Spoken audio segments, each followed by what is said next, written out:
Hello. I have reached the point with some of the annuals that I started a few weeks ago where I need to either decide to thin them or split them up and give them more room by putting the little seedlings in their own spots in a tray. So let me show you what I'm working with. I've got, I think these are all violas or pansies right now. So this is a viola called Arkwright Ruby. I think it'll be like a real pretty reddish color. This is a pansy, Berna Velvet Blue. And I need to do more research, but I'm pretty sure violas and pansies are kind of sort of the same thing, very similar. I need to look that up. This is another type of viola called Wine Layetta. I'm not sure how you pronounce it exactly. This one is a pansy called Nature Antique Shade, so it could be a variety of things. This one is not as thick, so I think what I'm going to do in this one, like you can see, this cell really only has one. This has two, but they're pretty far apart. This has several. This has two, and this looks like it has one. So what my plan is, I'm going to take and in here where I've got kind of, I think, two real close together, I'm going to try to gently get this out by pulling the whole thing out and kind of separating them. And I'll try to show you that process. And then I'm going to, this one, dud. So I'm going to pull this soil out, mix it in with some fresh stuff, and then split this up so that I can put two here spaced apart and put the other two back in here kind of spaced apart. And then these I'm going to look at and decide if I want to pull it out and try to separate them or just leave them go. And then with this one, there's a lot more. So what I'm probably going to do is kind of like with this one where I'm going to take out the whole cell. I'm going to do that with these. This one I'll probably just leave alone. There's just two in there, although you can see they're a little spindly, so I'm not sure what's going on. But these other ones, I think what I'm going to try to do is see if I can take each cell that's got a lot in it and split it into at least two, and then that would give me 2 6-packs of these rubies. And probably the same thing with this guy, with the blue ones. And then what were these? Wine. This one, like these, there's just two, but they're kind of close. This has two, so this one will be kind of a mixture where I may pull some of these out and split them up, and some I may just leave alone, or I might thin. And that will then hopefully give these guys more space and help them to feel more healthy. So let me get set up to do this. I'm gonna put just a little bit in here. I've already got some leftover seed starter mix, but I really wanna mix in some potting soil and a little bit of starter organic fertilizer. It's called Biotone from Espoma, to mix in with whatever I'm going to rearrange, just to give them a little more nutrients. I have been trying to do some liquid fertilizing with something that is also from Espoma that's very gentle, but especially the ones here that I'm going to be messing with, I want to give them something a little more hardy to grow in once I get them all rearranged. So I'll be back in just a minute. Okay, so you can see here that I've added just a big chunk of potting mix into this is actually a cement mixing tub that I got from Home Depot a couple of years ago. It works great to put my soil in. I also have a little gardening tub over here where there's like a kind of a cutout in the front, so as you're working with things, that is very handy depending on what you're doing. For just having a collection of soil to work with, I like using this one because I'm less likely to have stuff fly out onto the floor. When I try to mix stuff up in that one, I have to be more careful because of the front being cut out. So what I'm doing right now, this bag of soil was one that I bought in the summer this past year, so it's a little clumped up. So I'm just running my hand through here. The little white flecks is probably some perlite. This is from the Espoma company again. It's their potting mix that I've used anytime I've needed potting mix generally. And But since it's been sitting and it's a little chunky, I'm trying to just loosen it up. I'm also going to go ahead and add some fresh perlite. Perlite kind of looks like little balls of styrofoam, but I think it's actually a mineral.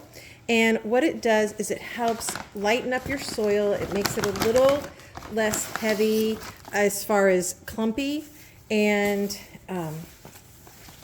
it just aerates the soil a little bit. So I'm just adding in a couple handfuls of that fresh to help kind of freshen up this soil basically. And then I'm going to also mix in this leftover seed starting mix, and that will also lighten this up a little bit. Plus, as I'm separating the seedlings that are going to get rearranged, I will also be mixing in with this concoction here whatever was in their little cells. So I'm not going to be putting the little baby seedlings back into a mix of straight up potting soil, although those are probably big enough that it wouldn't be a bad thing, which is why the majority of this is potting soil. Let me get my camera set. I'm going to start with this one because it's going to be the simplest. And I've got a little teeny tiny trowel that's from Gardener's Supply. Their website is gardeners.com. And excuse me, it's actually made by a company called DeWitt. They make really nice solid tools. This is my regular trowel that is also from gardeners.com, but made by DeWitt. Very high quality tools. Yes, they cost a little bit more. Yes, I need to clean this. It's gotten a little overused. I've never cleaned it, but I bought some stuff to do that. And we'll see how that goes. And then this is just a little mini trowel. It's perfect for things like I want to dig out some of this seed starting mix. And yes, there is a little bit of mold, excuse me, that developed on the top. I think that perlite was a little more dust than my lungs wanted. So I'm just taking out the top layer, kind of stirring this up, loosening it. I'm going to add a little bit of my mixture here, but I'm not packing it in or getting it all like tamped down, because I want to make sure that when I pull the contents of this cell that's the most crowded out, I can do what I need to do in here. All right, so the way I'm going to do this, these are pretty flexible. In fact, sometimes these are not even reusable, but I'm going to try to be gentle to save money for next year. And plus I'm also going to put stuff back. So I'm just going to squish, squish, squish, and then I'm going to gently turn it over. Nothing else should fall out unless it's ready to be potted up, and the rest of these aren't quite yet. And you can see this came out. You can see there's quite a bit of root growth. What I'm going to do to get these separated is just gently, and I think I need my gloves off for this. So I'm just going to set that down.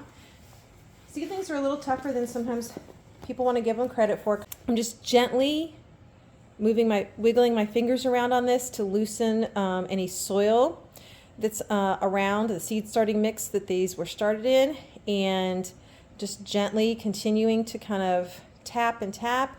And then as they start to just on their own separate, I'm going to gently shake and wiggle.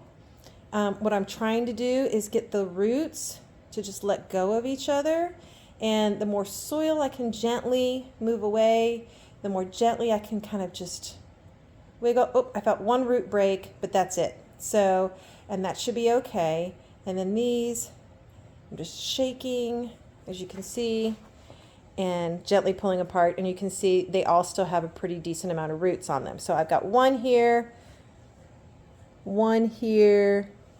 and there's still two, I think, here. So what I'm going to try to do is get my fingers gently on each one, and then just repeat that same process, kind of gently shaking, tapping to get the dirt off, continuing to kind of do that. Now I'm kind of like doing this kind of a motion very gently, kind of just gently rubbing because they're so close together, and shaking And I've got enough of these seedlings. If I happen to lose one, it won't be a huge loss, but gosh, look how long those roots are. So again, this is where just gentle, gentle, and you can see I got a pretty significant length of roots on both these. So now I have 4 little baby seedlings. So now what I need to do is in these 2 cells, make sure that there's enough mix, and I'm going to plant these kind of on corners from each other. So I just need to make sure, so I'm going to put that one in and then scooch the soil up around it. I don't want it right up against the edge, but I'm just going to keep adding in some mix, adding in some soil here, and until I can get that kind of stable, kind of tamped in. And then I'll scooch some more dirt over like this. I hope I've got a good angle, I can't really tell. And make a little hole. And then 2 of these were a little more left on them than the others. Actually 3 of them have a good amount on. So this one, I think I need just a little more dirt in here, but I'm going to just gently get those roots down in as far as I can, and then gently, just sprinkle in dirt until I've got enough sprinkled in there that I can kind of tamp them down, get them nice and nestled in there. Can you see that okay? And this dirt's already pretty damp. Potting soil, my experience has been that it tends to keep a good bit amount of moisture in the bag, and I rarely have to add any water when I'm first potting up something. And I kind of like to let things kind of settle in. I might mist it just a little bit on that top layer. I may add a little vermiculite. We'll see. And there you go. Those are tucked in there pretty good. So now I'm going to repeat the same process over here. And then I'm going to check these out again. I might try to scrape off some of this mold, and then this one will be done. So I'll show you what it looks like once I get this one done, and then we'll take a look at one that's got a lot more going on. But basically, I'm just going to keep repeating this process. That's done, other than maybe a little vermiculite since it's a little damp. And now I'm going to go get the fertilizer, add a handful or a scoop to this mix it back up, and then I'm going to start in on one of these that's got a lot more. For that process, I've got another 6-pack so that I'll have places for them to go. And so once I get that going, I'll get you back on here. So this is what the starter fertilizer looks like. And I just got, I don't know, maybe 2/3 of this scoop, and I've sprinkled it on. I'm letting the dust settle, and then I'll kind of mix that up. Okay, so I'm going to start off by putting in some of the soil mixture so that these are about halfway full. And at least I may loosely fill them all the way up to the top, because another option when you're doing this is if you have your new location where you're moving something like this, and if it's pretty full, so basically I just dumped some in there and kind of shook it a little bit, and then if you take your finger and make a hole fairly deep like that, it gives a place for you to kind of just tuck those roots straight down, because some of these are going to have long roots like those other ones did. And so this gives me a place, and then I can, once I get that in there, I can kind of put it together. So I'll show you what I mean.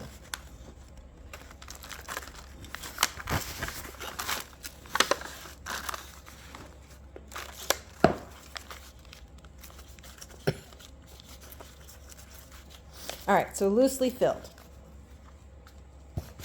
First thing I'm going to do is separate and see how much I've got in here in case I might need another one of these. This one I'm not going to mess with too much. I do think, though, I'm going to get my little trowel, and just because these are so small, I'm going to scrape off anything here on top that looks a little yucky.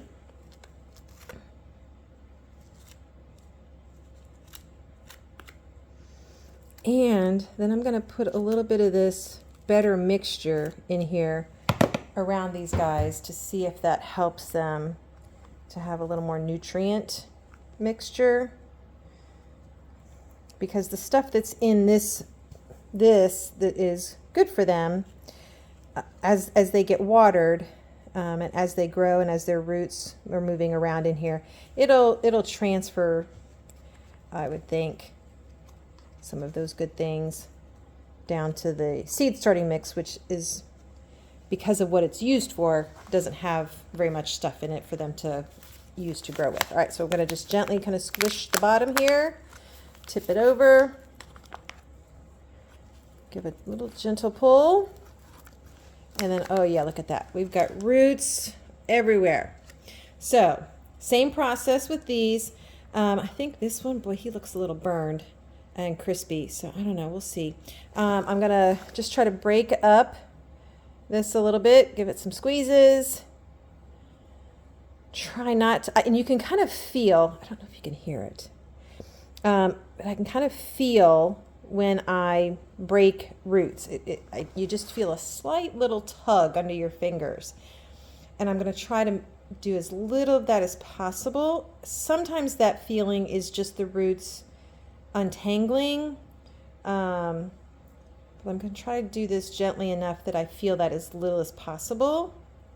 I know already, I can tell there's going to probably be some roots that these guys are going to lose. And this guy might not make it anyways.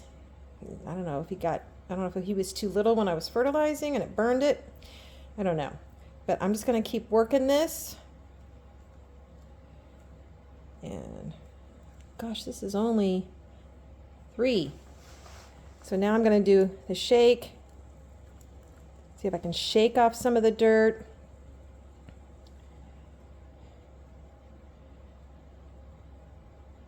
Tease it a little bit gently. Shake, shake, shake.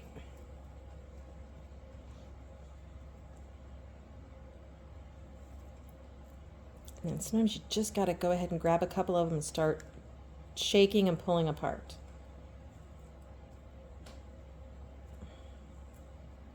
Oh, there it comes.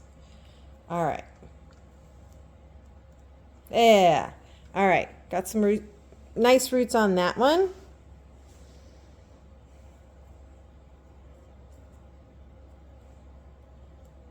Well, that one's even got a good amount of roots for being a little guy. And then I want to just make sure there's only one in here. Yeah, I think so. That's just one. So this guy, I'm going to pull him off. Woo! That guy's got a long root for being so crispy looking. So I'm going to put this in the maybe pile. It'll depend on how many spaces I have. So I'm going to put it over here where I won't lose him. All right. So this guy's got a lot. All right. So this guy's going to get his own space. And for that, I'm going to have to actually dump out some of what I put in here because he's already got quite a bit going on. And I'm going to just I'm going to scoosh it to the sides so that there's some of this better stuff for growing with nutrients and things. Make a fairly decent sized hole because that's a pretty good amount of the potting seed starting mix in there. I'm going to put these roots down in first and then hold it so that this stays up at the level of the top, and then just use my little trowel to scoop some of this stuff in around. Make sure there's not a big air pocket in there. Get to the point where I'm going to use my finger so I've got a little bit of control, and just pull this guy back and just keep adding stuff around until this little friend is all tucked in here nice and sturdy, and I can tell there's not really air pockets, and that looks good. That looks great. Okay, these two I'm going to hold off again until I see how much I have here, because these are still small enough, and these are either pansies or violas, so they're going to be going outside probably in a month-ish anyways. So hopefully they could maybe grow on here we'll see how many I end up with. So I'm going to put these little bit littler ones over here and see how much we've got here that we're working with. I'm going to save this one for last. All right, gentle little squeeze. Grab the biggest ones, whoop, pop it out, and boy, same thing. All right. So this looks like there's at least 3, maybe 4 in this one. So depending, I may have to do thinning if I can't get these to come apart. So I'm going to speed this up. I'm going to just film a little bit more of this because it's really just the same process over and over again. I'll show you what I've got when I get all done. I have another tray already in the house. So this I just moved where there were a couple. I filled in an empty spot. So that stayed a 6-pack. Several of these cells have 2, but they're spaced pretty good. And so for right now, I'm going to let them grow some more in here. And they may be okay even just to have 2 per cell. These cells are on a pretty good size. But good gracious, the other 2 that I had, the wine ones and the blue ones, and the ruby ones, I went from 1 6-pack to 3 6-packs for each. So from 3 to 9. And I had a bunch of little ones that I ended up just basically thinning. So they're in a little pile here. And even with that, some of these I still have 2 in a cell. Now, I will admit I wasn't like here. I wasn't being quite as gentle the longer this went on. Here's one with 2. But even if some of these don't make it, even if I was a little too rough, they all had a pretty decent amount of roots that were pretty long on them. So I'm just thrilled with how these look right now. Obviously, in a day or 2, they're going to let me know how happy they are with their new arrangement. But so these are all split up and ready to go back in the house. There's some that are already in there. Thanks for joining me here today in Aunt Susan's garden. P.S. Look at these. These are the wine ones. Aren't these precious? This is just about a week later, and these are definitely happier. The others are thriving, and hopefully we'll start seeing some blooms. These are actually just about ready to start going outside.